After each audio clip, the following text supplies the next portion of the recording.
bueno, esto es lo que vamos a ver hoy, ¿no? Hoy vamos a ver de Docker a Kubernetes. Obviamente, pues es una plática es una sesión de un par de horas, ¿no? Entonces, no se va a ver de manera exhaustiva todo lo que puede ser Docker o todo lo que puede ser Kubernetes, pero la idea es que tengan un panorama que si no conocen nada de esto, sepan, ¿no? Y tengan un conocimiento al respecto, ¿no? Eso es básicamente lo que se busca acá.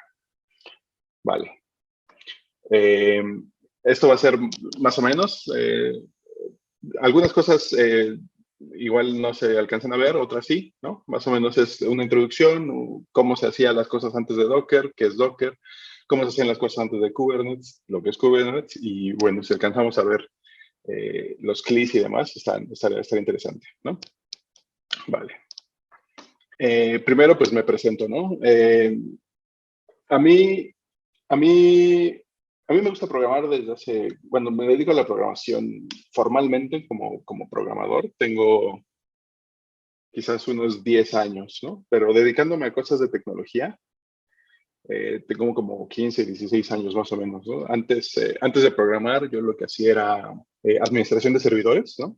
Que también se programa un poco ahí, pero no es quizás el fuerte de como lo haría un programador o como lo hago hoy en día, que es totalmente enfocado a resolver problemas a través de la programación. Pero bueno, eso es más o menos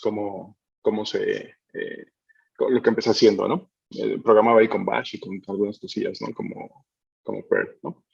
Y les digo que tiene como 10 años que me he dedicado totalmente al desarrollo, ¿no? Y a mí me gusta mucho hacer JavaScript, tanto del lado del frontend como del backend, ¿no?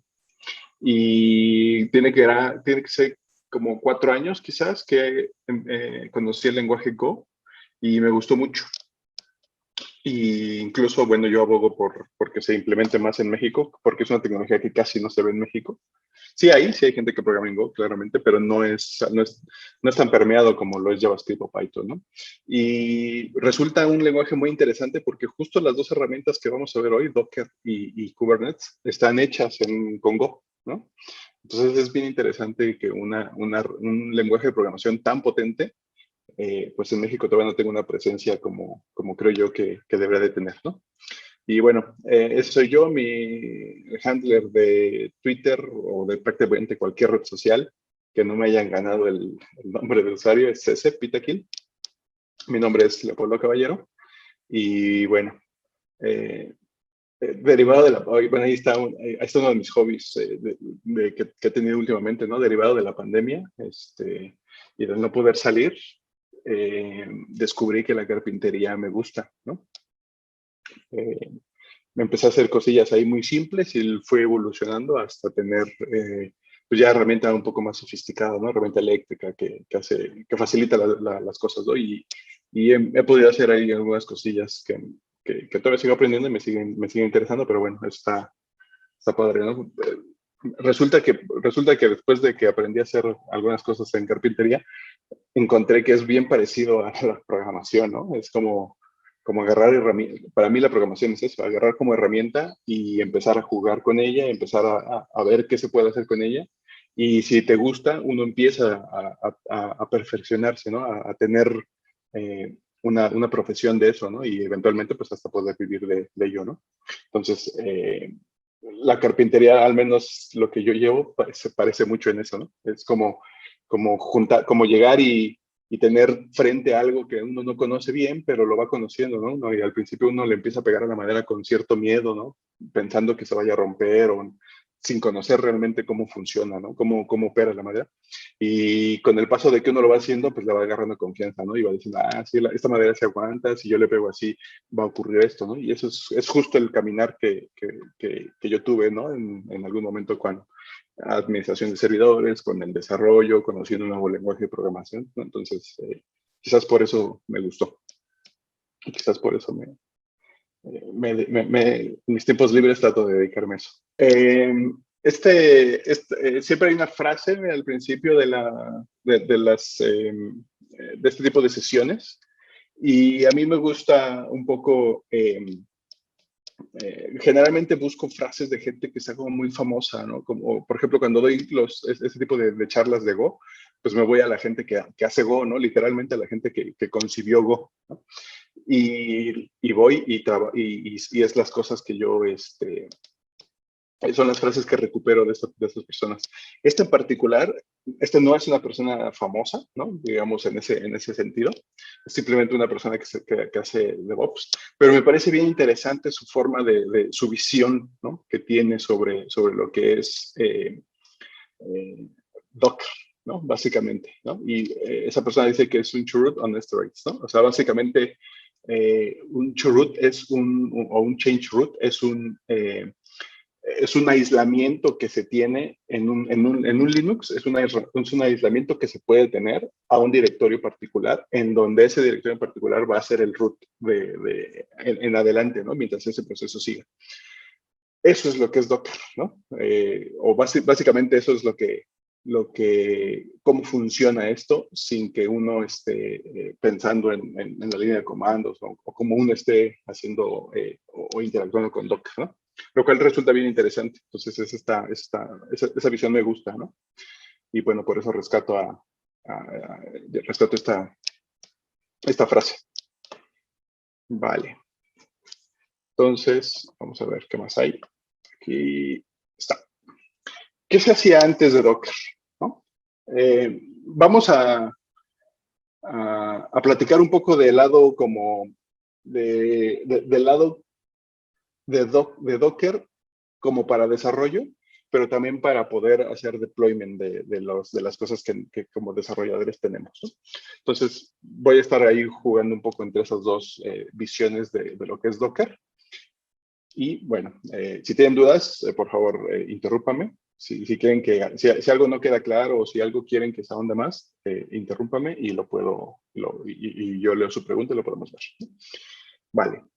Entonces, ¿cómo se hacían, cómo es que se programaba antes de que Docker existiera y fuera de 2, 3 permeado, ¿no? En la industria? Bueno, como ustedes quizás conozcan, pues se instalaba tal cual, ¿no? Si yo necesitaba un MySQL para poder desarrollar en mi máquina o en la aplicación que yo estaba haciendo, pues yo me bajaba el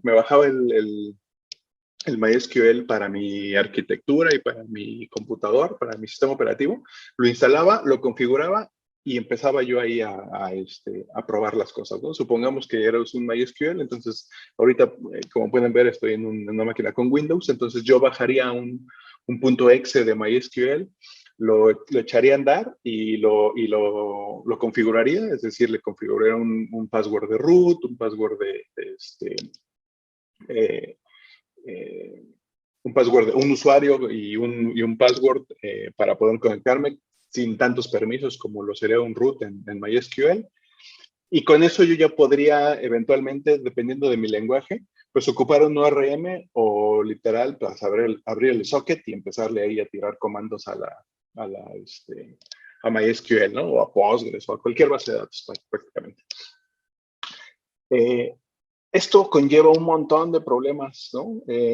Cuando uno, seguramente les ha pasado, cuando uno ya no quiere tener esa versión o necesita otra versión de la base de datos, del motor de base de datos en su máquina, es un relajo, ¿no? ¿Por qué? Porque hay que desinstalar la versión que uno tiene e instalar la otra y volverla a configurar. Y en el mejor de los casos, pues cuando uno desinstala, se limpia, ¿no? Se limpia la máquina, o sea, se limpia toda la instalación, toda la configuración que se tiene, toda la metadata que necesita la base de datos. Eventualmente eso, si bien va, se quita del sistema y yo puedo instalar otra versión de una manera muy sencilla y muy rápida, ¿no? Y bueno, esto digamos que sería lo que pudiese hacerse o como se haría en un ambiente pre-Docker. Lo interesante vino después, un poquillo después, y se empezó a hacer como con máquinas virtuales, ¿no? Con esta cosa como VirtualBox o como Parallels, ¿no? Este tipo de software que lo que hace es tener una capa se le conoce como hypervisor y sobre ella instalar un sistema operativo, ¿no? Esa máquina ese hypervisor da las capacidades para poder ejecutar un sistema operativo encima de él, ¿no? Y eso la verdad es que es bien interesante porque, pues justo, ¿no? Si uno instala un hypervisor a muy bajo nivel, pues uno puede ocupar la máquina para poder levantar un montón de instancias de distintos sistemas operativos y que todas convivan entre ellas y funcionen muy bien, ¿no?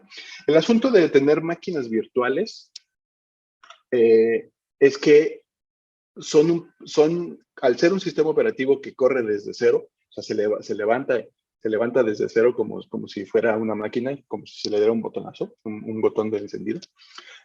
Eso hace que levantar máquinas virtuales sea, pues, relativamente lento, ¿no? Se puede tardar 1 o 2 minutos dependiendo del sistema que esté levantando y dependiendo de las capacidades que tenga la máquina también, ¿no? Entonces, eso hace que sea interesante el concepto, pero que sea un poco sea un poco lento, ¿no? Un poco lento. Pero bueno, es un concepto bastante interesante porque lo que se está haciendo es levantar una máquina en la cual yo puedo, por ejemplo, en esa máquina en particular, levantar supongamos, levanto un Ubuntu, ¿no? Una imagen de un Ubuntu cualquiera, de un 18.6, qué sé yo, del que sea, y sobre él me conecto, ¿no? O le levanto un entorno gráfico, como sea, estoy dentro de esa máquina virtual y ahí puedo instalar un montón de software. Y si yo ya no necesito ese software o de pronto he hecho a perder esa máquina porque la instalé, la configuré mal y ya no sé cómo arreglarla y necesito volver a crear una nueva desde cero limpia, pues es sencillo, es relativamente sencillo porque yo lo único que tengo que hacer es tirar esa máquina, ¿no? Literalmente borrarla y levantar una similar, ¿no? Y eso me va a tardar, pues, determinado tiempo, ¿no? Dependiendo de las capacidades de la máquina en la que está haciendo eso. Y bueno, hay cosas, por ejemplo, que nos automatizan eso. Se me viene a la mente Vagrant, por ejemplo, ¿no? Es un proyecto de una empresa que se llama HashiCorp, que lo que hace es hacer este tipo de cosas de levantamiento de máquinas virtuales de una manera sencilla y a través de línea de comandos y muy rápida, ¿no? Sin que uno necesite estar configurando la mano, ¿no? O sea, uno puede levantar una máquina y ustedes saben cuando compran una máquina, pues cuando la empiezan a configurar es levantarla, es prenderla, meter su nombre de usuario, ponerle ahí que el teclado que estoy usando es español o es latinoamericano o está en inglés. Si a ustedes les gusta el sistema operativo en inglés o en español, configurarlo, etcétera. Bueno, todo esto se puede hacer automatizado vía una herramienta como Vagrant, ¿no? Y eso hace que sea un poco más rápido su configuración, ¿no? Esto, después de que uno configura, digamos, lo básico del sistema operativo, existe un proceso que se llama aprovisionamiento, o en español, ¿no? Provisioning en inglés. Y lo que se está haciendo en ese proceso es instalar las cosas que yo necesito para poder trabajar en esa máquina o para poder, digamos, tener una aplicación corriendo en esa máquina virtual.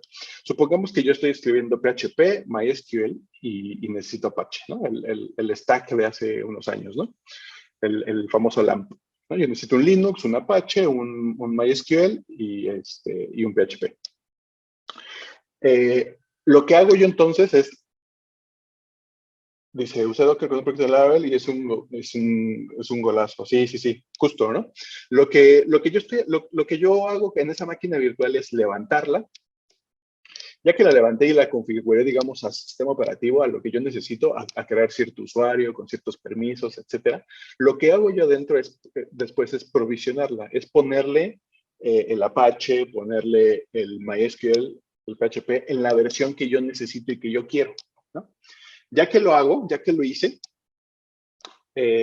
yo ya puedo copiarle mi código, ¿no? Mi código fuente.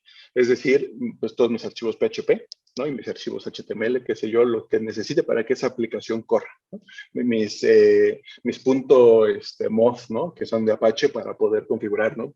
Hacer el rewrite de las URLs, etcétera, ¿no? Todo lo que yo sé que necesito, se lo pongo a esa máquina de una manera automatizada, ¿no? Eso se llama provisionamiento. Y esa es una manera de atacar el problema, ¿no? De solventar el problema de la reproductibilidad de entornos de desarrollo. Y esta misma cosa que tiene las máquinas virtuales, eso mismo, exactamente eso mismo lo tiene Docker de una manera muchísimo más sencilla. ¿Por qué? Porque Docker lo que hace no es levantar una máquina virtual cada vez que yo levanto una nueva imagen de Docker. Lo que se está haciendo, si yo estoy en Mac o en Windows, por ejemplo, es ya tener una máquina, un hypervisor ahí, ¿no? Ya está una máquina corriendo y sobre esa levanto pequeñas instancias, pequeños cubitos. Por eso cuando ustedes ven el símbolo de Docker, es una ballena con contenedores, ¿no? Como los que existen en los barcos estos de cargamento, ¿no? Que van de un continente a otro, de un país a otro. Justo, ¿no? Digamos, lo que es el hypervisor es esta ballena, es este barco, ¿no?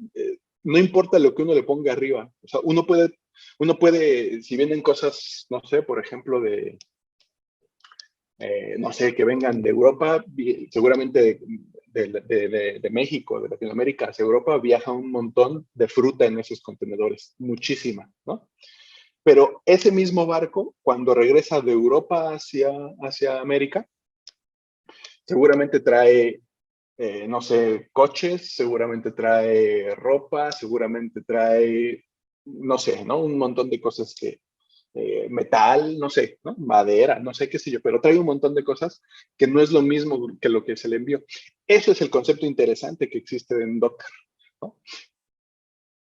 Docker es como la capacidad que tiene una máquina virtual, un pequeño hypervisor, que es un Linux, de ponerle cosas encima. Y Docker lo facilita justo porque es una línea de comandos. Docker lo único que está haciendo es la automatización y la manera de hacer esto de una manera sencilla. Eso es lo que está haciendo Docker, ¿no? ¿Todo esto es posible sin Docker? Sí, ¿no? Todo porque es igual, es una máquina virtual en la cual se está haciendo un change root y eso se puede hacer sin Docker, sí. Pero Docker lo que está haciendo es hacerlo de una manera automática y sencilla para todo el mundo. Eso es realmente lo interesante que tiene Docker, ¿no? Y como bien dice Sebastián, es muy sencillo. Si yo quiero levantar una versión de MySQL, la última, está a un comando o sea, yo teniendo Docker instalado en la máquina, a un comando de eso está funcionando Docker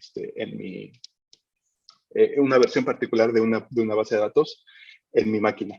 Si yo quiero una versión anterior, está levantada esa máquina de la base de datos con la última versión, yo puedo levantar otra al mismo tiempo. Y yo puedo levantar otra y puedo levantar un montón de instancias mientras los recursos de la máquina den para poder hacer este tipo de cosas, ¿no? Entonces, eso está bien interesante, ¿no? Eso es una manera muy, muy interesante de pues poder desarrollar, ¿no? Esto, digamos, desde el ámbito del desarrollo. ¿Qué pasa cuando yo quiero hacer despliegue eh, de estas imágenes de Docker, ¿no? Supongo que yo ya tengo, como dice Sebastián, yo ya tengo una programación en PHP, en Laravel, en el framework que sea.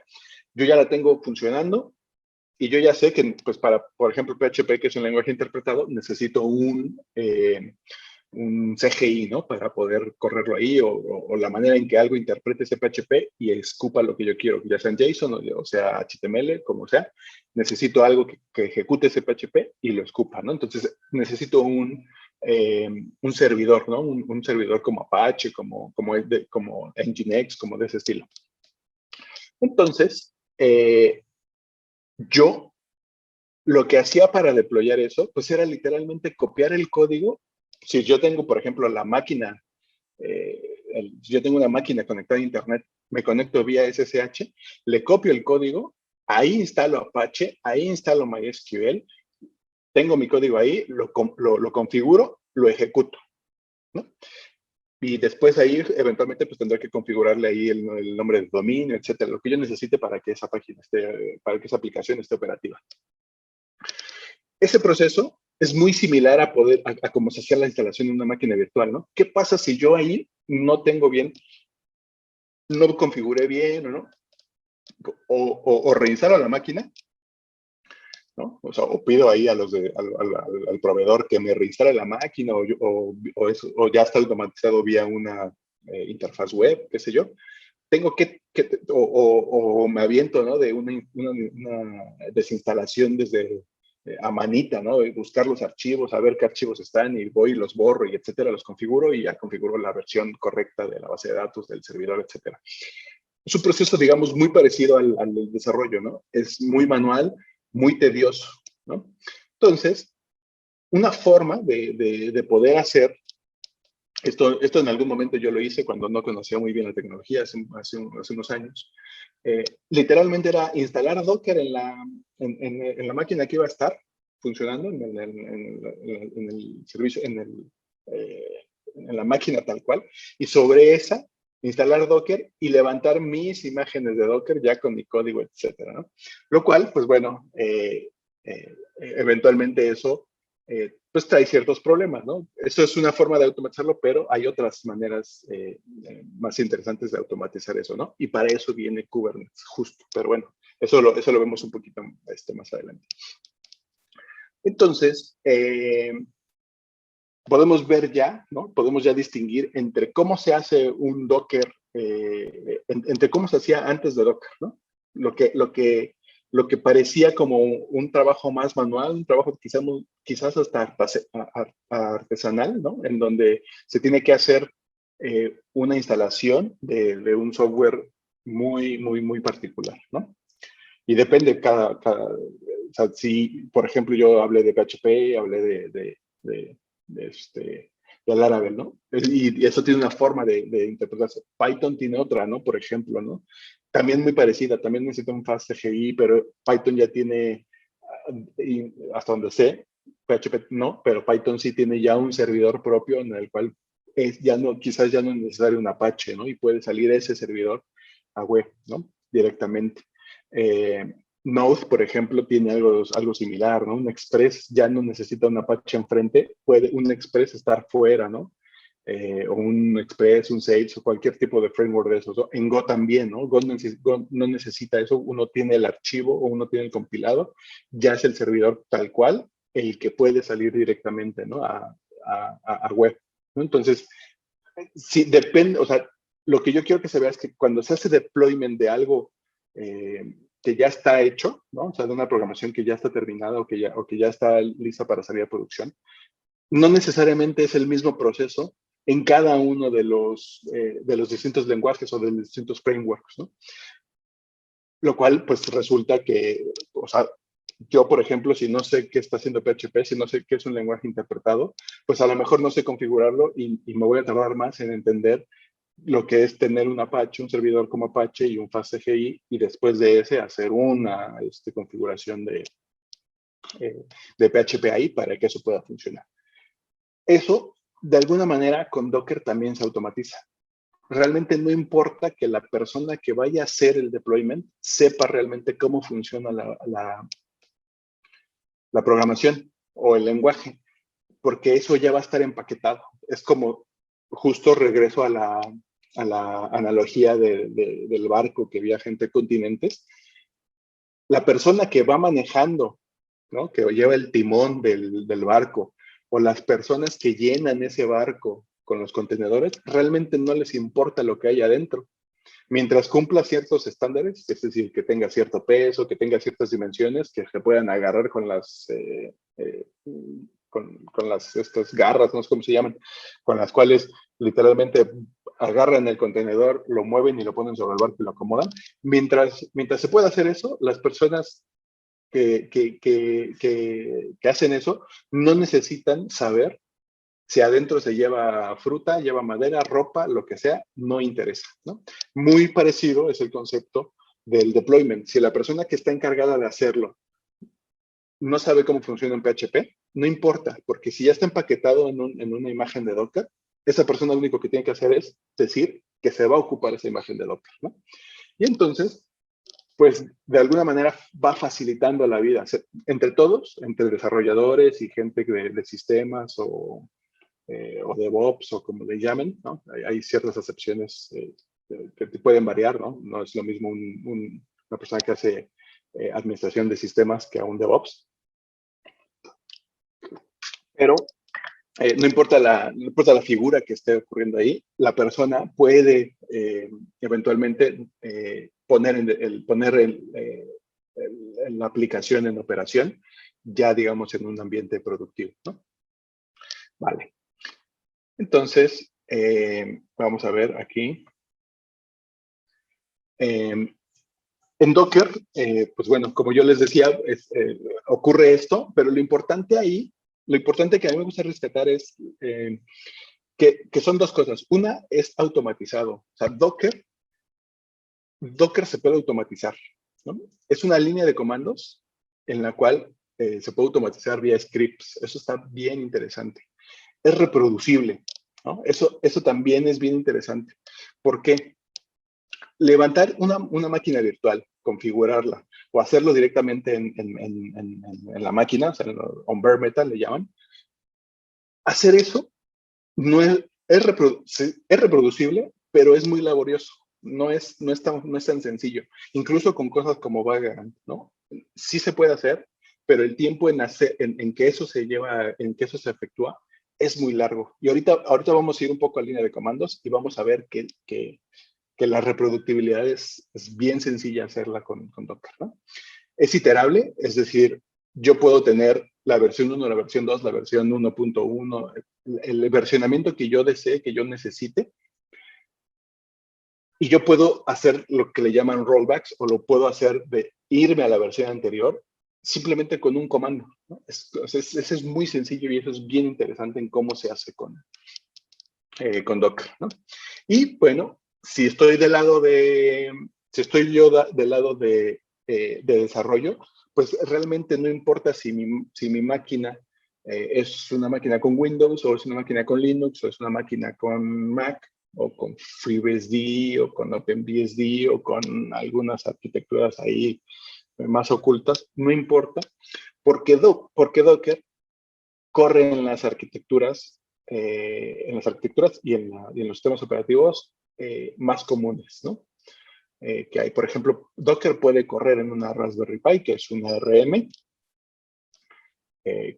ARM, de 32 bits o de 64.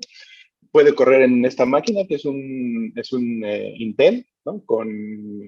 En 64 bits. Puede correr en una Mac, que también es un Intel. Puede correr incluso, todavía no sé todavía si ya está en completo alcance o no, pero en los M1s, ¿no? En esta nueva arquitectura de Apple, puede correr ahí. Eventualmente, si no está al 100%, eventualmente va a estar ahí corriendo sin ningún problema. Puede correr, como les dije, en esta misma máquina que tiene Windows, se lo puedo quitar, le puedo poner un FreeBSD, un OpenBSD, ahí va a correr también Docker sin problemas, ¿no? Entonces, pues vamos a ver entonces cómo funciona un poco Docker, ¿no? Entonces, déjenme salgo de aquí y voy a compartir un poco, ¿no? Lo que está haciendo acá, ¿no? Básicamente, si ustedes están en Mac o en Windows, básicamente ustedes van a bajarse una cosa que se llama Docker Desktop, ¿no? Esta de aquí. Este de aquí, ¿no? Este es, digamos, como la aplicación en el panel de control de la aplicación, y vean, se llama Docker Desktop, ¿no? Ustedes, tal cual, si están en Mac o en Windows, es literalmente un instalador, clic, clic, clic, ¿no? Sin ningún problema. Y si ustedes están en Linux, bueno, pues dependiendo del sabor, del flavor que ocupen ustedes de Linux, es la manera en que lo instalan, ¿no? Supongamos que ustedes están Esto de aquí es un Arch Linux, supongamos que hacen algo así, ¿no? Docker, ¿no? De hecho, ahí lo van a ver seguramente, ¿no? Así, ¿no? Así lo instalan, ¿no? Vean, aquí está, Docker, ¿no? Está instalado en esta máquina, ¿no? Si ustedes están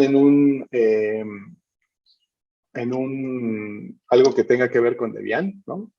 Ubuntu, todas estas cosas derivadas de Debian, es sudo apt-get install Docker. O en algunas le ponen como la edición como libre, ¿no? Algo así, según recuerdo. Mezcla dijo, una consulta, ¿se recomienda instalar con Docker una base de datos en producción? Pues hay distintas opiniones, pero yo todos los entornos en los que he podido colaborar, absolutamente todos, no tienen Docker, no tienen la base de datos en producción en Docker. ¿Por qué? Porque el versionamiento, o sea, de la información, ¿no? Es la redundancia de la información en Docker no se lleva bien y generalmente se ocupan cosas como los servicios que ya provee la nube, ¿no? Los servicios que ya tiene AWS para tener una base de datos relacional. Redshift, creo que se llama, pues van a ser más robustos que si uno los tiene, que si uno los dockeriza, ¿no? Azure tiene algo similar y seguramente Google Cloud, la Google Cloud también la debe tener, ¿no? Y la cloud privadas, digamos, o las cloud on-premise que uno puede configurar para su propio uso, ¿no? Las de Oracle, las de IBM, todas esas, uno las puede, generalmente uno no va a querer ocupar lo que es la base de datos dockerizada. Yo eso solo lo he visto en entornos de desarrollo y en entornos de pruebas, ¿no? Los que le llaman stage. ¿Por qué? Porque ahí la información no es tan importante, sino es la funcionalidad para probarla. Y ya el entorno de producción, digamos, on bare metal, o directamente con la solución que tenga la nube en la cual vas a desplegar, porque eso generalmente te hace la vida más fácil, ¿no? Eso es como yo lo he visto. Vale.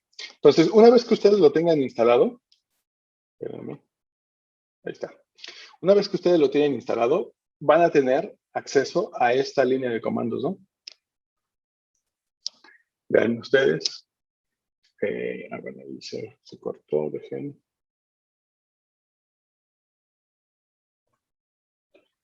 Vamos a hacer scroll aquí.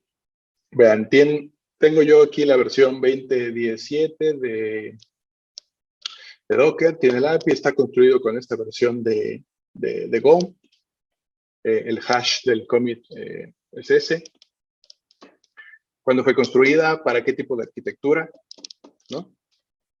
Y el Docker Engine Community, pues es este, ¿no? Ahí está toda su versión, ¿no? Toda su forma de trabajar. Pero no, déjenme ver cómo me salgo de aquí. Ahí está. Vale. Y entonces yo les decía, ¿no? Por ejemplo, yo quiero levantar una base de datos de MySQL de manera muy, muy sencilla y muy rápida. Pues vean. Fíjense, si yo voy y busco MySQL Docker en Google, me avienta esta página, ¿no? Vean, esta es la imagen oficial de MySQL que ha sido bajada un montonal de veces, ¿no? Supongo que eso es 1 billón, al menos, más de 1 billón de veces, que es demasiado. Y vean, la manera más fácil de correr esto, vean ustedes, estar una instancia de Docker es tan simple como hacer esto. Entonces vamos a hacerlo.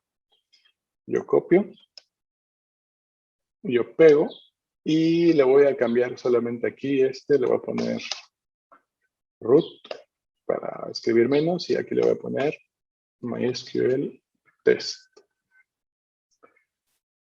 Vean, voy a explicar un poco lo que está ocurriendo aquí. Docker es el comando que se instaló vía el programa que que tuvimos, ¿no? Vía el desktop, ¿no? El Docker desktop.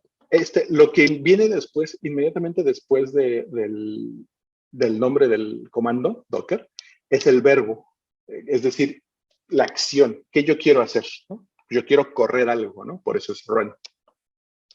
Y luego vienen los flags con los cuales yo puedo empezar a jugar, ¿no? Aquí voy a nombrar mi instancia y le voy a poner justo MySQL test, ¿no? MySQL-test. Y luego esta imagen de MySQL acepta flags, ¿no? En bars. Por eso la E, ¿no? De variables de entorno. Y la que le estoy pasando aquí es justo el password que va a tener el usuario root en MySQL, ¿no? Y por eso le estoy pasando ¿no? Aquí le estoy poniendo el flag -d, que eso quiere decir que va a correr como demonio, eso quiere decir que no voy a ver yo el output, sino va a correr como atrás, ¿no? No lo voy a ver. Y luego viene, hasta el último, siempre viene la imagen, ¿no? En este caso, como la imagen viene de un repositorio, el repositorio oficial de Docker, no necesito indicar la URL, simplemente el nombre. Los dos puntos para indicar la versión que yo quiero instalar, y en este caso, pues dice el tag, ¿no? Yo le puedo poner, pues, el último, ¿no? El latest. Y le voy a dar Enter. En este caso, como no estaba la última imagen de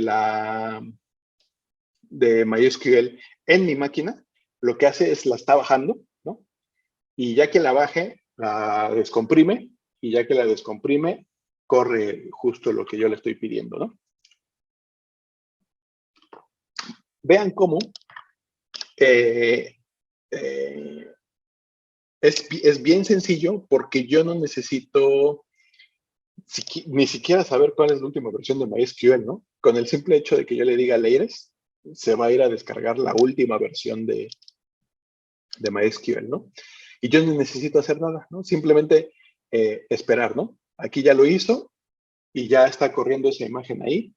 Y vean ustedes, aquí le voy a poner password. Y aquí le voy a poner test 1. Y vean aquí, obviamente ya todas las imágenes que necesita ya están en la máquina y simplemente lo que está haciendo es correr lo que ya se tiene que hacer porque ya toda la información está en mi máquina. Entonces, ahorita yo ya tengo dos instancias de MySQL corriendo en la máquina y yo ya puedo empezar a interactuar con ellas, ¿no? ¿Cómo sé cómo sé qué cosas están ahí corriendo, ¿no? Entonces, vean, siempre es a través del CLI de Docker, ¿no? Del Command Line Interface. Este es el nombre del comando, Docker, y yo le puedo dar PS, ¿no? PS me dice los procesos que están corriendo, ¿no?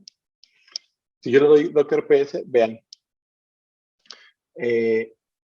vean, está corriendo, este es el ID del contenedor, ¿no? Es un hash ahí, 2, 3 aleatorio, que me dice qué versión estoy corriendo. Aquí me dice la versión, la imagen y la versión que estoy corriendo. Aquí el comando que está corriendo mi imagen, en este caso es el por defecto. El tiempo que tiene creada, ¿no? El tiempo que tiene, digamos, en un estatus de arriba, por ejemplo, vean, esto se creó hace 3 días y tiene 3 días arriba, ¿no? Y este de acá, pues es un mini queue, ¿no? A ver si llegamos a esto. Está interesante. Luego, lo que está haciendo, vean, está teniendo puertos abiertos. Estos puertos que está teniendo abiertos la imagen de Docker son puertos internos dentro del contenedor de Docker, ¿no? Estos no son de la máquina, es decir, yo no me puedo conectar ahorita a este puerto, sino a través de conectarme a esa máquina en particular, a ese pequeño Docker que está corriendo ahí, ¿no? Y ven, aquí este es el nombre de esta última que creé y aquí está el nombre de la primera que creé, ¿no? Entonces, ¿cómo puedo yo conectarme para ver que el proceso está funcionando y no? Vean ustedes, mi nombre de usuario y el nombre de la máquina en la cual estoy yo trabajando ahorita, ¿no? Vean ustedes, yo pongo Docker, ejecutar, ¿no? Yo voy a ejecutar un comando dentro de algún contenedor Docker. Le voy a poner que sea interactivo, ¿no? Este es el flag para decirle que de manera interactiva me voy a conectar. Y luego le paso el nombre que yo quiero. Es decir, me voy a conectar a la primera que creé, que se llama MySQL test, y luego el comando que yo quiero correr. En este caso quiero correr bash. Y ven, es como si yo hubiera hecho un SSH, como si yo estuviera en otra máquina, pero en realidad estoy conectado a un Docker, ¿no? Y ven ustedes, este es el usuario con el cual estoy conectado, y este es el nombre de la máquina al cual estoy conectado. Vean ustedes que coincide con el contenedor. Y vean ustedes, aquí yo ya tengo MySQL, ¿no? Vean, me voy a salir. Y si yo le doy MySQL, no tengo el comando MySQL en la máquina, ¿no? En esta máquina que se llama Frege, no lo tengo. Pero si me conecto, dentro de ese contenedor, yo sí tengo MySQL, ¿no? Entonces vamos a conectarnos, ¿no? ¿Cómo me conecto a MySQL? Pues lo tengo que decir así, ¿no? Vean, yo estoy en la versión 8.026 de MySQL. Y yo aquí ya puedo empezar a hacer cosas, ¿no? Yo ya tengo un usuario y entonces yo ya puedo empezar a crear, pues, ¿no? Una base de datos. Eh, claro, si tengo la sintaxis correcta, ¿no? El guión, es el que no me deja. Lo voy a poner así. Voy a poner test, ¿no? Y entonces yo ya lo puedo. Databases. Yo ya puedo ver qué cosas cree, ¿no? Vean, tengo mi esquema, que eso me lo crea MySQL, tengo mi base de datos MySQL, el performance schema, cosas que necesitan MySQL para funcionar. Y hasta el último, vean, tengo ahí mi test. Déjenme ver si sí me ven bien, si no. Sí, todo se ve bien. Está empezando a oscurecer y si no me ven para prender la luz. Vean, entonces yo ya puedo aquí empezar, pues justo, ¿no? A empezar a hacer cosas, ¿no? Yo puedo crear una base de datos, una tabla, ¿no? ¿Cómo se llama? Con la sintaxis, ¿no? Create table, values, etcétera, etcétera, etcétera, ¿no? Vale. Entonces, voy a hacer exactamente lo mismo, pero con test 1. Y voy a intentar conectarme con las mismas credenciales. Y ojo aquí, ¿no? Yo le pasé otro flag le pasé otro MySQL root password como flag cuando levanté esta imagen de Docker. Lo que está ocurriendo acá es que yo le puse otro password, ¿no? En este caso fue password. Y si yo veo aquí las tablas que hay, las bases de datos, vean, este es un contenedor de Docker en donde yo tengo una tabla, donde yo tengo una información y no es la misma de la anterior. ¿Por qué? Porque es como si yo tuviera dos máquinas, dos cosas de manera distintas, ¿no? No necesariamente se comparte la información entre estas dos tablas, entre estas dos instancias de MySQL, ¿no? Y eso es lo importante de MySQL. Esto es lo que yo decía con la reproductibilidad, ¿no? Vean ustedes, yo aquí ya puedo salirme, ¿no? Y vean, Docker PC. Yo puedo ya tirar una imagen, ¿no? Fíjense, le voy a decir que la remueva y le voy a decir que de manera forzada y ya le puedo pasar el nombre. Y vean, ya me borró esa imagen, ¿no? De MySQL test-1 y ya no la tengo funcionando, ¿no? Si yo quiero tirar esa en particular, también le puedo dar así, ¿no? Docker remove, Docker ps menos Docker ps. Vean, voy a borrar y voy a poner Docker ps. Vean, ya no está corriendo ninguna instancia de MySQL, ¿no? De una manera, pues, realmente bastante fácil, ¿no? Bastante fácil. Entonces, ¿qué pasa, no? Por ejemplo, aquí, si yo quiero levantar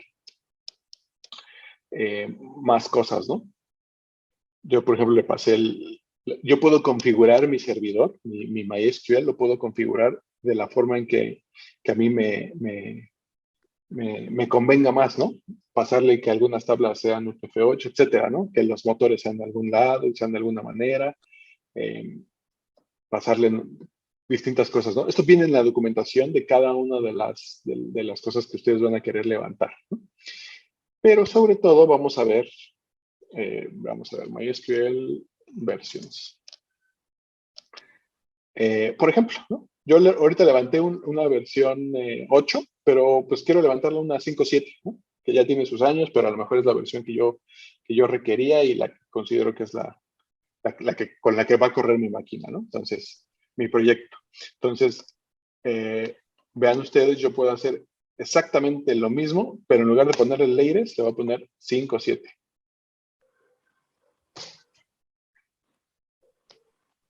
Está intentando localmente ver si las imágenes existen. Y como no existen todas, va a empezar, ¿no? A bajar las que no existen, ¿no? Ahí va a empezar un poquito más lento porque, bueno, pues ahí va a empezar, ¿no? Mi conexión no, acá donde estoy, que es en Querétaro, en Tequisquiapan, no es tan buena o bueno, no es como allá, ¿no? En Ciudad de México. Vamos a ver, que aquí alguien nos pregunta en lo que eso termina de hacer.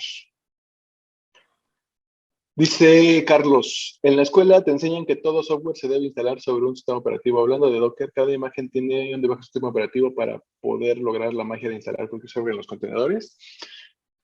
Tiene el hypervisor, ¿no? Que sí es una máquina virtual y sí tiene un sistema operativo.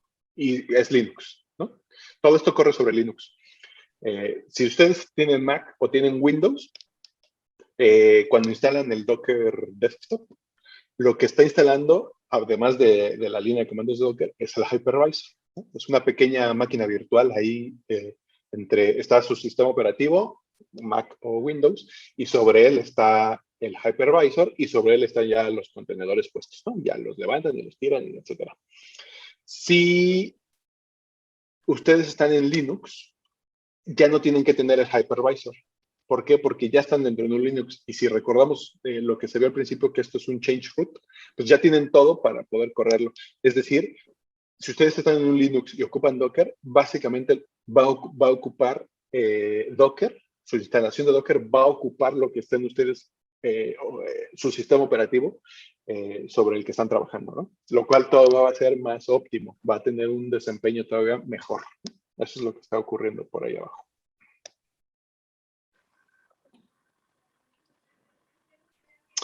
Dice Luis, una consulta, si reinicio el contenedor Docker, la información de las tablas se pierde, por ese motivo no es recomendable para producción.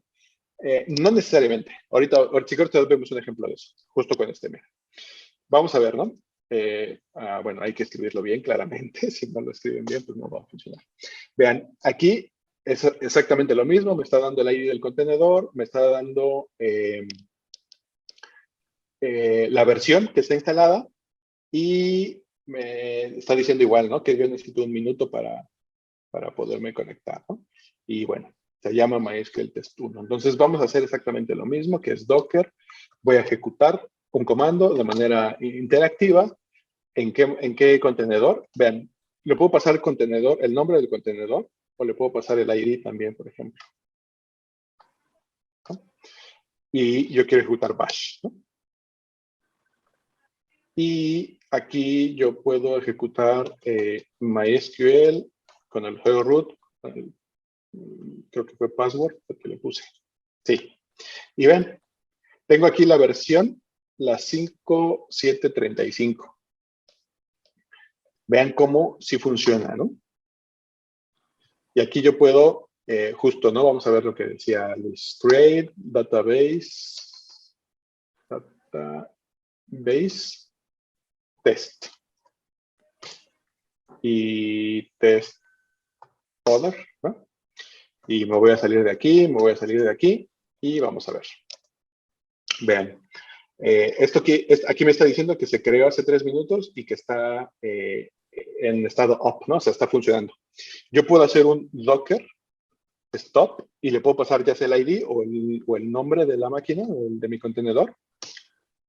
Y lo que va a hacer es justo apagar, parar, ¿no? No lo va a borrar, lo va a parar. Entonces, si yo le doy el comando, vean ustedes, no se ve. O sea, si yo corro el comando PS, no se ve, ese contenedor corriendo, ¿no?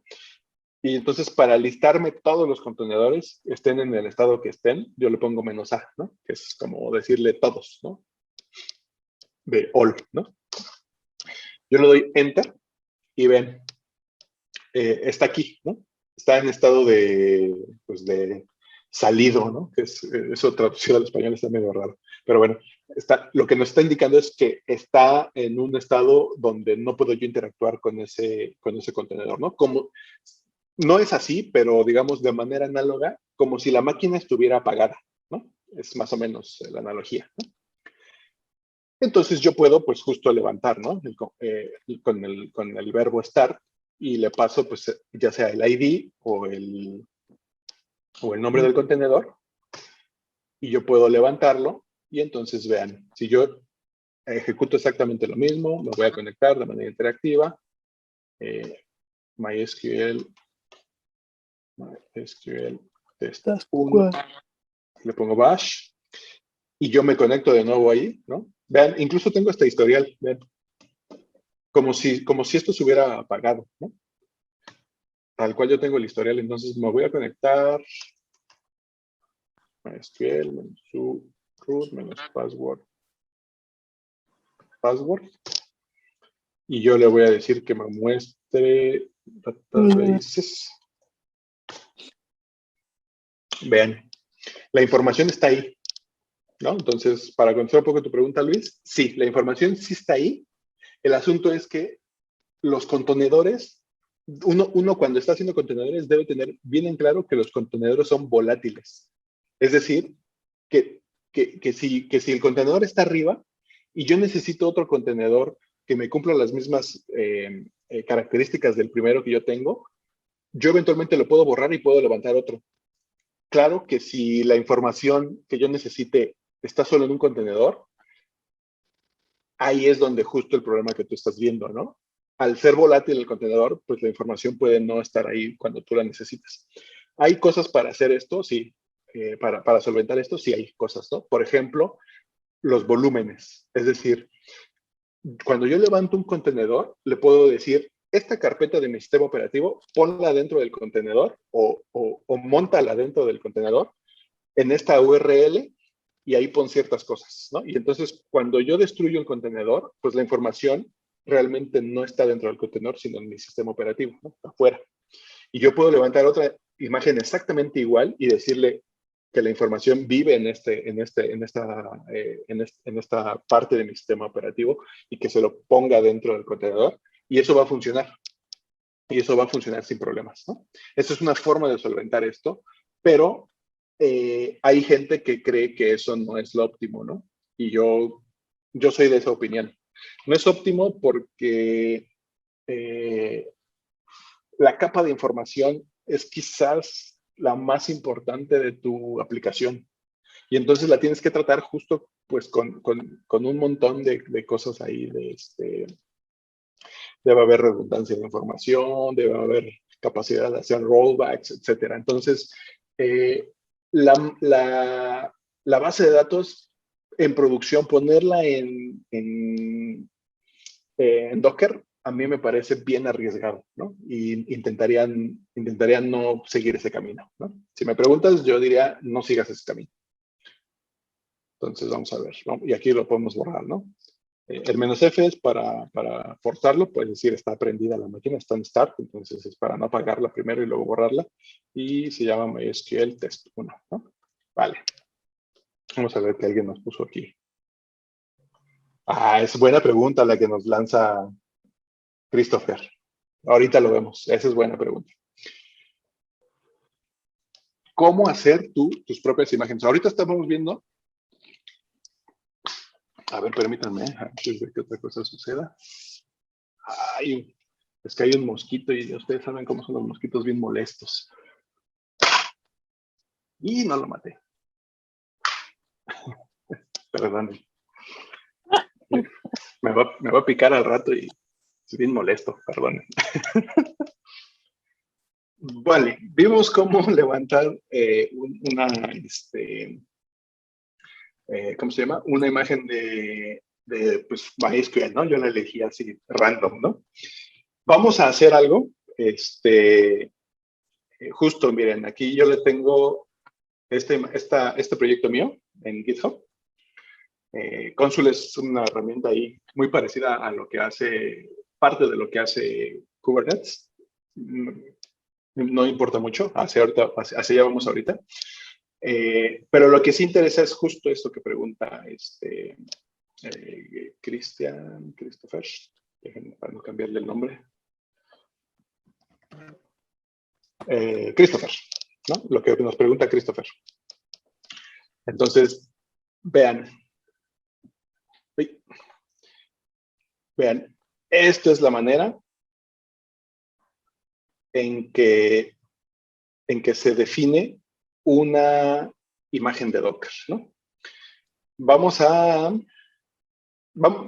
hacer un ejemplo sencillo y pues vamos a hacerlo. Vean, yo aquí voy a crear una carpeta, test. Bueno, no puedo porque ya existe, le voy a poner prueba. Lo voy a cambiar no, ya estoy ahí adentro. Vean, estoy ahí adentro, no tiene nada, entonces vean, voy a poner, voy a hacer algo con Go, algo muy sencillo, fíjense, para que se vea, ¿no? Yo voy a poner un pequeño servidor, ¿no? Dicen answer. Le voy a decir que escuche en el puerto 8080 y le voy a decir que HTTP handle funk, ¿es esta? Sí. Le voy a decir que en la raíz de mi servidor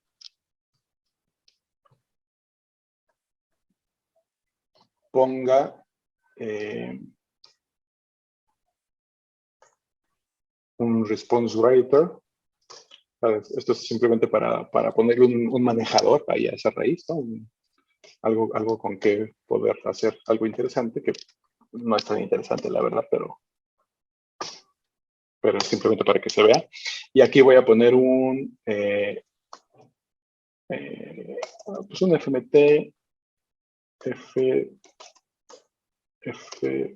print. Eso tiene que ir a W y le voy a poner un hola mundo, ¿no? Entonces, vean, yo voy a guardar esto y voy a ver si corre, que debería de correr. Ahí está corriendo. Voy a levantar otra terminal. Me voy a cambiar a esa carpeta y simplemente voy a hacer un curl, ¿no? Para ver si está funcionando ese endpoint, ¿no? Yo le dije que localhost 8080. Y vean, ¿no? Me contesta mi hola mundo, ¿no? Mi servidor, digamos, está funcionando y está operando como yo lo quiero, ¿no? Lo cual es correcto. Vale. Entonces, si ustedes ven, esto es lo interesante, ¿no? Hay un archivo Dockerfile, que es un archivo YAML, y vean, dice, de Google, conócelo como builder, ¿no? Corre el comando, crea la carpeta build, luego todo lo que está donde estoy parado, cópialo a la carpeta build, luego cuando tú levantes esta instancia, el entorno de trabajo va a ser la carpeta build, y ahí corre este comando, ¿no? Este comando lo que va a hacer es compilar este binario que yo estoy haciendo, esta programación en Go que yo estoy haciendo, lo único que va a hacer es compilarla. Es algo muy parecido a correr esto. Perdón, call build. Go. Bueno, sí, go mod init. Le voy a poner test, ¿no? Entonces yo le pongo go build punto Vean, me está creando este binario y pues este binario es el que yo puedo correr, ¿no? Es básicamente lo que está ocurriendo ahí. Entonces, vamos a ver. Es básicamente lo que está haciendo ese, simplemente con una optimización. Este se lo vamos a quitar, este no lo necesitamos. Y este tampoco. Y luego vean, le está diciendo de la imagen Alpine, que es, digamos, la imagen más pequeña que se puede tener, ¿no? Una de las imágenes más pequeñas y optimizadas que se pueden tener para poder correr servicios dentro de Docker.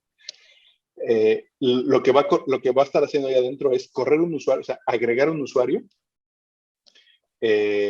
agregar el comando curl, luego va a crear el usuario abuser, luego va a poner el env, una variable de entorno ahí adentro que va a ser puerto 8080 y esa la va a exponer, ¿no? Va a ser un expose de eso. Y luego de la imagen builder, que es la que está aquí arribita, esta, vean, builder, aquí, builder, va a copiar el template. En este caso no lo vamos a hacer eso porque esto es de la imagen que estaba haciendo de consul, no lo voy a hacer, pero este sí, va a copiar de la carpeta build main, de aquí arriba, va a copiar a app main en esta. Y luego lo único que va a hacer correrla, ¿no? Entonces, eso es básicamente lo que se está haciendo acá. Entonces vamos a copiarla. Y Dockerfile. Entonces, como les dije, ¿no? Este sí lo va a hacer el build, este también, este también, este también. Este no, este tampoco. Luego, este tampoco lo necesitamos. Este sí. Este sí. Este no. Y ahí está, ¿no? Y entonces vean, yo puedo hacer justamente mi imagen de Docker, ¿no? Docker build, déjenme recuerdo, creo que es Docker build, tag va a ser, por ejemplo, test y punto. Según yo, sí es así. Sí. Vean, ahí lo que está bajando, pues son todas las imágenes que yo estoy ocupando y justo está corriendo, ¿no? Vean, aquí me dice, ¿no? Está corriendo el usuario, app user, ¿no? Y pues está descargando las imágenes que necesita, ¿no? Que van a ser las necesarias para pues poder construir, ¿no? Primero tiene que bajar la de Go y con la de Go hacer la construcción del binario que yo le dije y luego tiene que bajar la de Alpine y con la de Alpine está trabajando, ¿no? Vean ustedes, toda esta información aquí está, ¿no? Vean, aquí me está diciendo desde dónde la está bajando, ¿no? Fíjense cómo yo no le tengo que indicar docker.io, diagonal library, diagonal Alpine. ¿Por qué? Porque yo estoy usando lo por defecto de Docker, ¿no? O sea, yo estoy usando las cosas de Docker que ya vienen. Si yo quiero configurar algo, o sea, si yo tengo un repositorio de Docker o lo necesito, bueno, eso ya se puede, eso ya es una configuración extra, ¿no? Pero bueno, esos ya son cosas muy particulares, ¿no? Que se van necesitando, ¿no? Ahorita que termine esto, lo revisamos, porque se va a tardar ahí un poquillo. Creo que faltan como 60 megas aquí, ¿no? Creo que es, bueno, creo que no tarda mucho. Vale, sí, ya va. Vale, entonces, esto claramente va a ser así la primera vez que se haga, ¿no? O sea, si yo vuelvo a construir esto o con otra programación, digamos, va a ser muchísimo más rápido porque ya las imágenes ya las tiene en la máquina, ¿no? Vean, ahí ya terminó y ya está mi imagen creada, ¿no? Esto es como lo conoció, ¿no? La imagen. Obviamente, esto no lo subió a la librería de Docker, ¿no? Si ustedes abren Docker, por ejemplo, y abren la página Docker y abren ustedes, yo debería estar logueado aquí.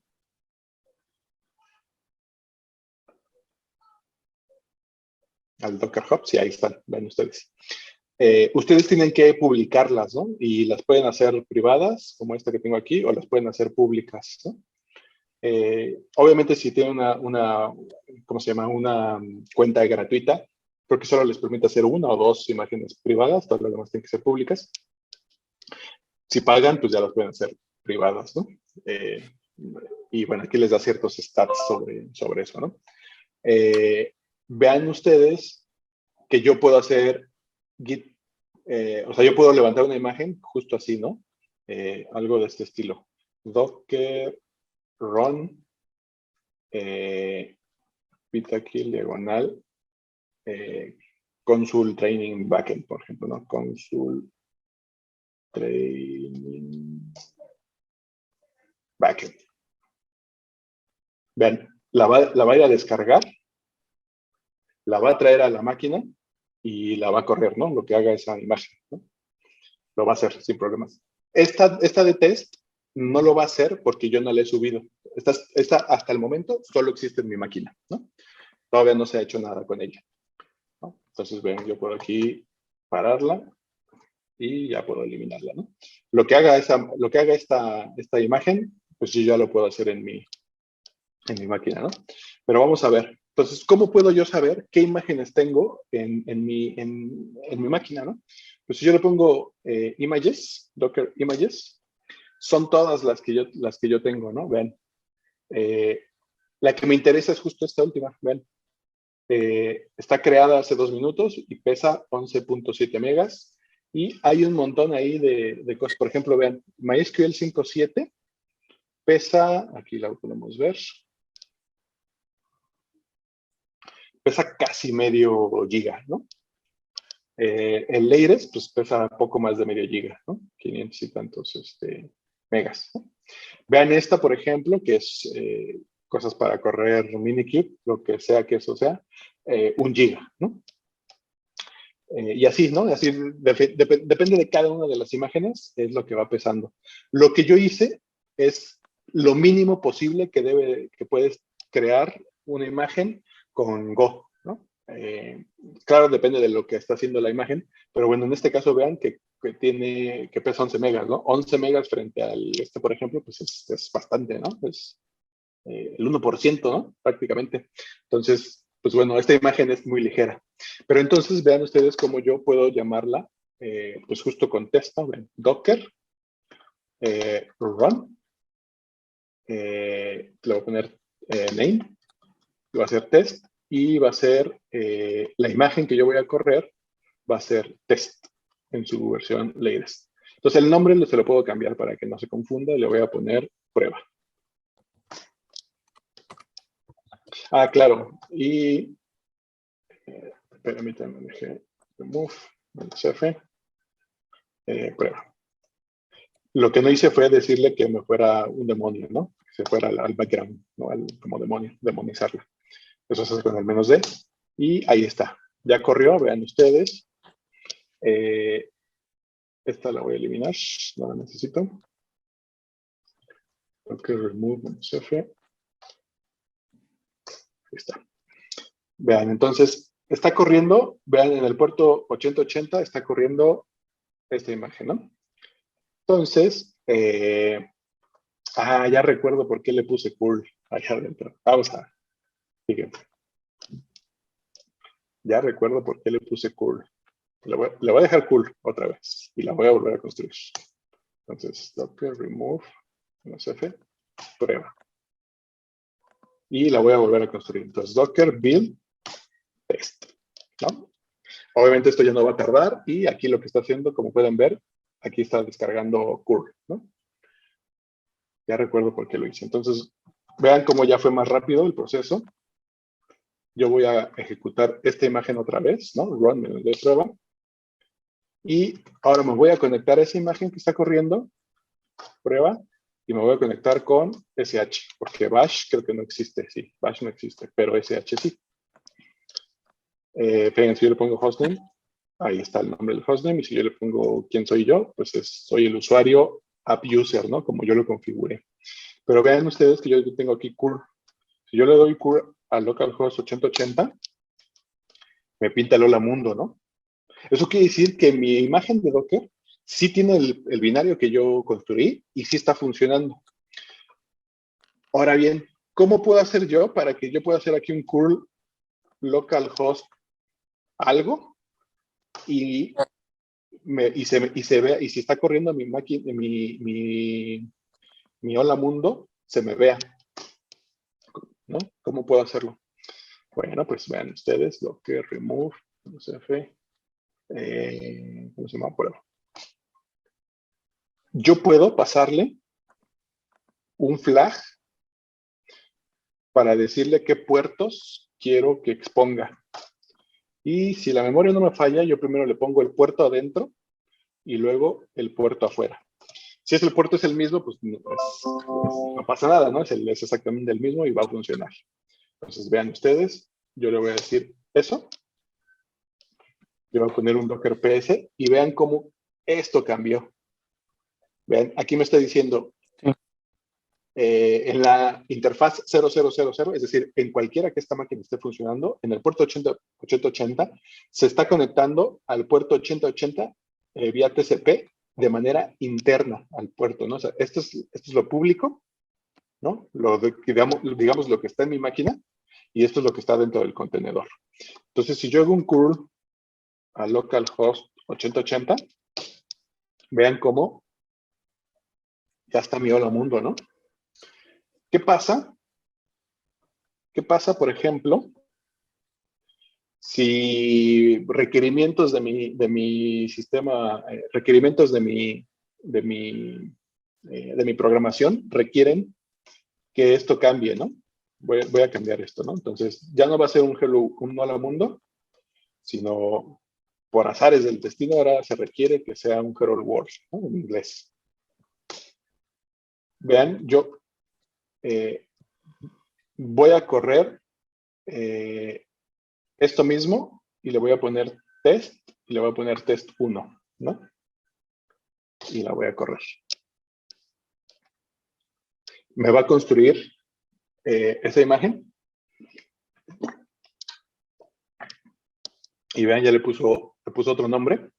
Y entonces yo aquí voy a poder correr Docker Run. En lugar de que sea test 1, va a ser, digo test, va a ser test 1 y en lugar de que sea mi prueba, se va a llamar prueba 1. Ah, claro, y aquí no puedo porque estoy en el mismo puerto, entonces aquí yo puedo escoger otro puerto, por ejemplo el 9090. Y aquí, ok. Y aquí no puedo porque el nombre es el mismo, entonces lo tengo que borrar. Prueba 1 y ahí está. Vean ustedes, voy a borrar aquí la consola y vean ustedes, Docker PS, aquí está. La imagen test 1 en su última versión está corriendo en el puerto 9090, ¿no? Y la test en su última versión está corriendo en el 8080, ¿no? Entonces, si yo hago un curl localhost 8080, ya está el hola mundo, pero si voy al 9090, estoy en mi otra versión, ¿no? Entonces, a lo mejor lo que hice mal aquí fue ponerle test y test 1 a las distintas imágenes, ¿no? Quizás, eso vean ustedes, si yo pongo las imágenes, yo las puedo borrar así. Docker remove image test. Ok, tengo que borrar primero las imágenes que están corriendo, ¿no? Entonces, remove -f, prueba y prueba 1. Y luego remove la imagen test y test 1. Entonces, básicamente lo que yo debo haber hecho en la versión primera, digamos, en la versión que está esto en español, es ponerle, por ejemplo, Docker build, por ejemplo, test, versión, o digamos la versión 1.1, así, ¿no? La versión 1.0. Y la construyo. Eso se va a tardar ahí los segundos que se tenga que tardar. Y luego, supongamos que ya mi requerimiento fue otro. Entonces yo voy aquí y le pongo hello world. Y esta va a ser la versión, por ejemplo, pues esta como cambia de Como acá me le voy a poner 2, ¿no? Y entonces vean ustedes que ya tengo yo pues las distintas versiones, ¿no? Entonces yo ya puedo correr esto justo exactamente igual, ¿no? Entonces va a ser docker run, va a ser la versión 1.0.0 de test y se va a llamar prueba.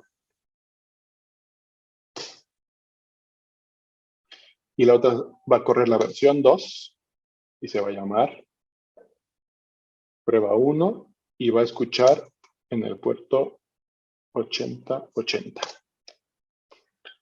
Yo veo qué cosas están corriendo. Vean, esto es lo interesante, esto es lo importante. Yo ya tengo 2 versiones distintas de una misma aplicación corriendo en 2 contenedores distintos al mismo tiempo.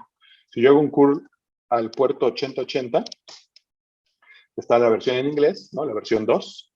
Y si yo lo hago al 9090, está mi versión primera, ¿no? Mi versión 1. Esto es así de fácil, así de sencillo, así de padre, así de interesante, gracias a Docker, ¿no? Yo puedo tener un montón de versiones corriendo todas al mismo tiempo, de aplicaciones mías incluso, ¿no? Lo cual es bastante interesante. Dice Luis, por favor, una consulta. ¿Cómo se puede monitorear desde Linux que contiene el Docker el consumo de memoria, procesador y disco duro cada contenedor? Bueno, hay distintas maneras de hacerlo. Hay imágenes incluso de monitoreo de Docker, ¿no? Vamos a ver si por aquí se alcanza a ver. ¿Cuáles hay? Aquí está, mira. Stats, ¿no? Te da en tiempo real te da esto, ¿no? ¿Qué te está diciendo? Vean. Minikube, por ejemplo, está ocupando mucho, ¿no? Es un montón de procesador. Aquí está la memoria que se está usando, el límite, y aquí, pues, el porcentaje, ¿no? Digamos, esto es muy sencillo, ¿no? Pero hay imágenes, imágenes que corren dentro de Docker que te dan las mismas estadísticas, ¿no? Y hay un montón de maneras de poder tener acceso a estas estadísticas, ¿no? Pero sí, de entrada del comando stat, pues es, digamos, lo más básico que se puede hacer, ¿no? Esto corre muy bien, todo muy padre. Yo me puedo conectar esto, yo puedo instalar esto en una máquina virtual, ¿no? En internet y configurar todo y hacer que el puerto 8080 se vaya al puerto 8080, más bien que el puerto 80 de esa máquina se vaya al puerto 8080 dentro del Docker y jale, y entonces yo puedo hacer, por ejemplo, mi página.com y ahí yo le doy enter y se está yendo en lugar de a la máquina en sí, se está yendo al Docker y todo funciona bien y entonces yo ya soy feliz y ya mi programación ya funciona como lo quiero, ¿no? Sí, todo eso está muy padre, pero ¿qué pasa si necesito que mi Docker escale? Es decir, justo como lo que pregunta Luis, ¿no? ¿Qué pasa si ya se está acercando al límite de memoria?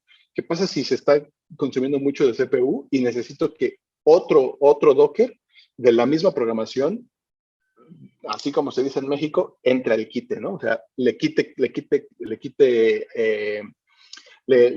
pueda hacer segunda a mi primer contenedor para que se reparta la carga entre ellos dos. Hacer eso, pues es algo complejo porque estoy haciendo una repartición de carga. Enfrente de eso le puedo poner un Nginx, un Apache, lo que yo necesite, lo que yo conozca para hacer la repartición de carga, ¿no? Y la repartición de carga es un algoritmo algo complejo, ¿no?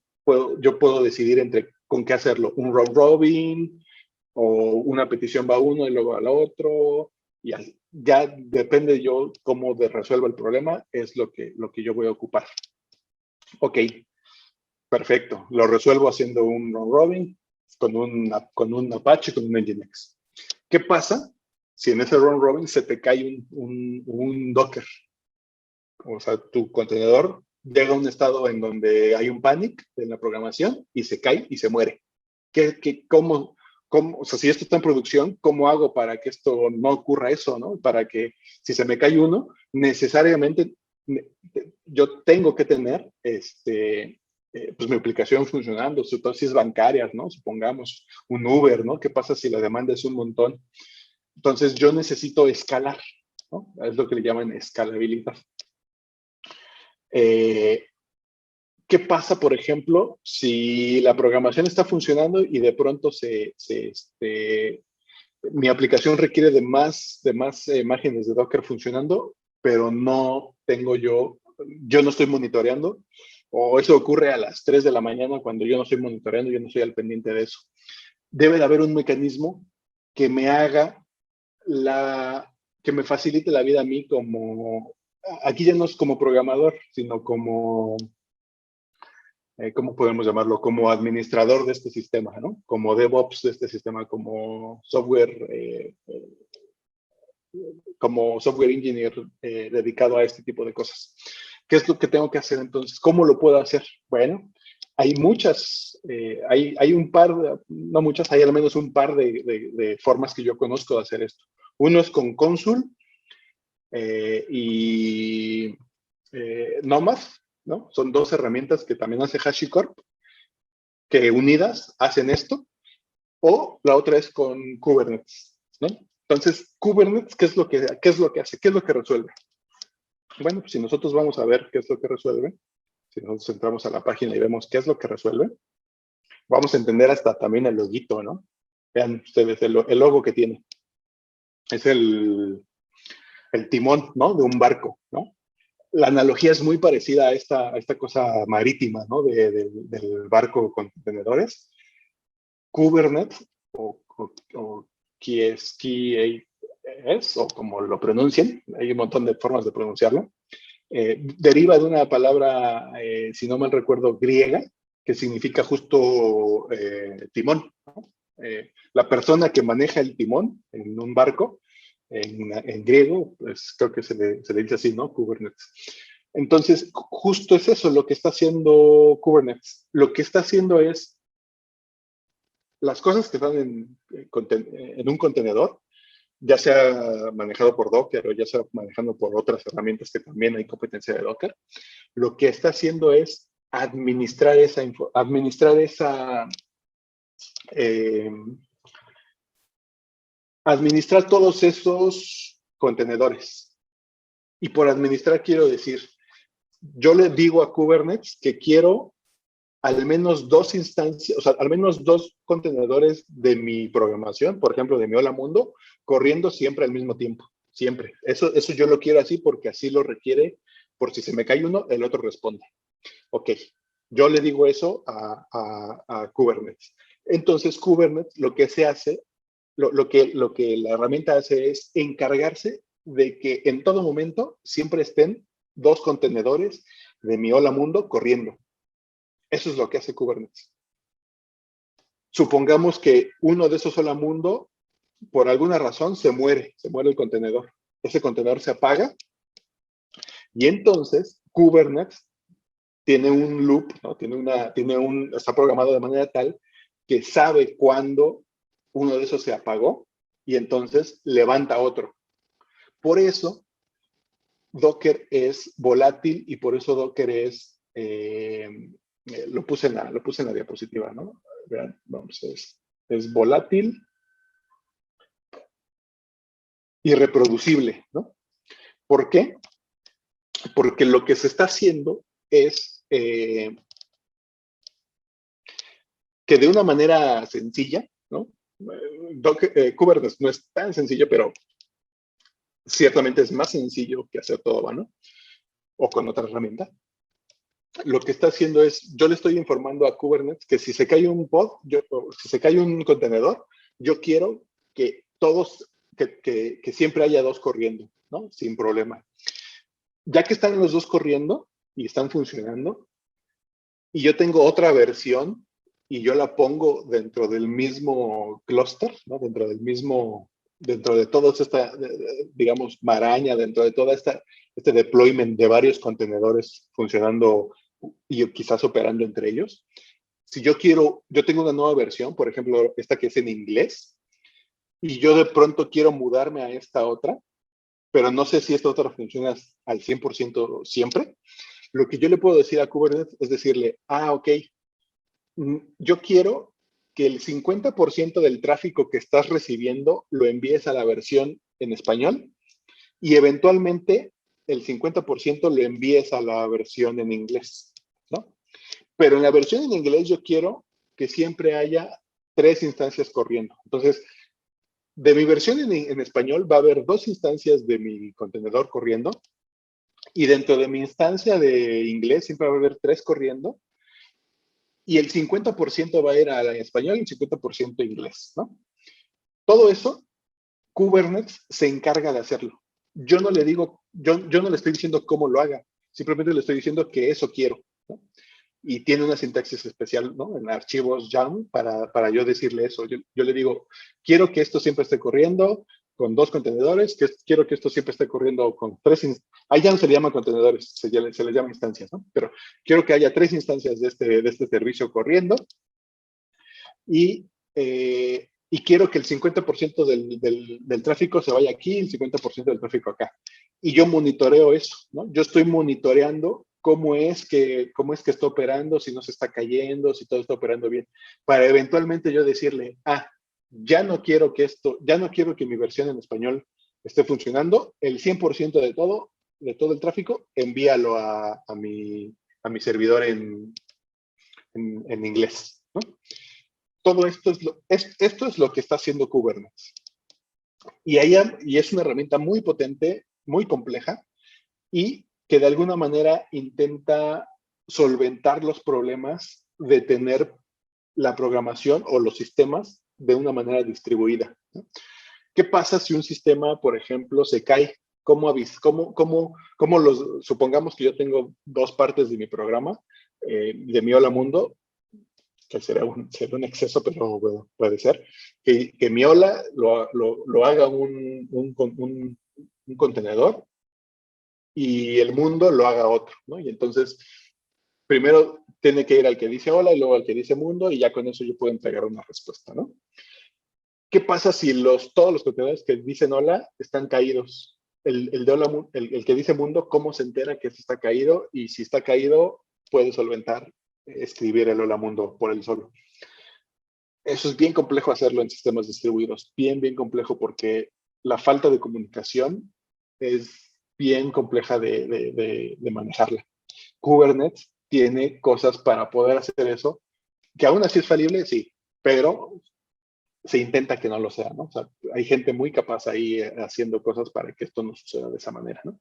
Entonces, eso es parte de lo que resuelve un poco la Kubernetes, ¿no? Y justo, ¿no? Esto que les acabo yo de ejemplificar y de un poco de manera, espero dejarlo claro, es justo esto, ¿no? Es una orquestación, ¿no?